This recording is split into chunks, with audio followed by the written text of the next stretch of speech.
Hello दोस्तों, नमस्कार। आज हम लोग पढ़ेंगे रूपक अलंकार। ट्रिक से 5 सेकंड में कैसे हम लोग अगर कहीं पेपर में आ जाता है तो कैसे पता लगाएंगे कि इसमें कौन सा अलंकार है। तो रूपक अलंकार पहचानने की ट्रिक है।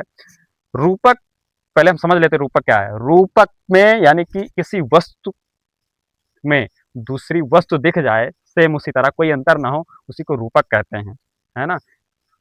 तुलना ना की जाए, बिल्कुल सेम उसी तरह की वस्तु जो है उसको वही वस्तु बता ही दी जाए, वहाँ रूपक अलंकार होता है। जैसे हम लोग कह देते हैं कमल नयन। क्या कहते हैं? कमल नयन। कमल रूपी जो है नेत्र, कमल रूपी जो आंखें, यानी रूपी शब्द बीच में आएगा और ज्यादातर योजक चिन्ह लगा होगा, लेकिन हर जगह ये ट्रिक काम नहीं करेगी। जैसे गोधूली, गोधूली में कौन सा अलंकार है? तो इसी तरह कहीं कहीं फंस जाओगे, तो समझना थोड़ा बहुत जरूरी है। योजक चिन्ह लगा होगा और रूपी अर्थ निकलेगा। पहचानिए ये, रूपी अर्थ निकलेगा, योजक चिन्ह लगा होगा।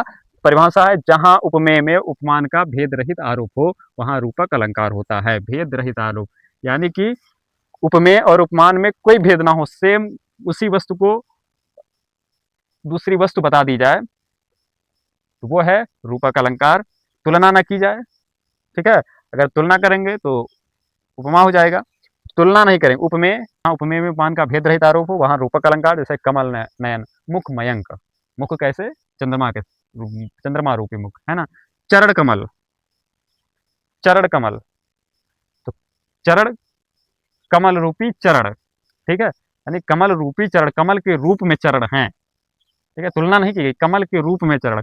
कमल नयन, कमल के रूप में नेत्र, ठीक है। किसके रूप में है?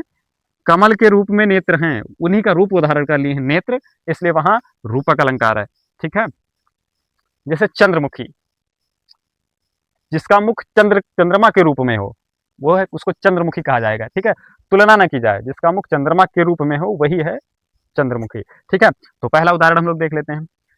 चरण सरोज पखारन लागा, कहीं अर्थ ढूंढना नहीं है, योजक चिन्ह लगा है, इसलिए सीधे है रूपक अलंकार। यानी कि चरण किस तरह है? सरोज मतलब कमल, कमल रूपी चरण, कमल के रूप में ही चरण है, इसलिए यहाँ रूपक अलंकार है। फिर दूसरा है, उदित उदय गिर मंच पर रघुबर बाल पतंग, और बिकसे संत सरोज सब हर से लोचन भृंग, ठीक। तो संत सरोज में योजक चिन्ह आ गया है, जो डैश होता है उसी को हम लोग योजक कहते हैं, इसे इंग्लिश में डैश बोलते हैं, हिंदी में योजक।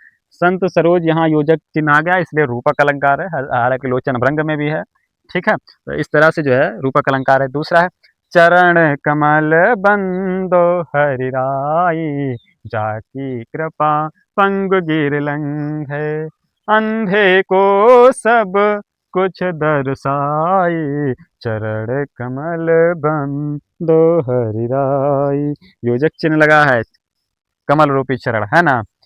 तो ईश्वर की वंदना करते हैं सूरदास जी, है ना। फिर दूसरा है जयशंकर प्रसाद जी की, ससमुख पर घूंघट डाले, अंचल में दीप छिपाए, जीवन की गोधूली में कौतूहल से तुम आए।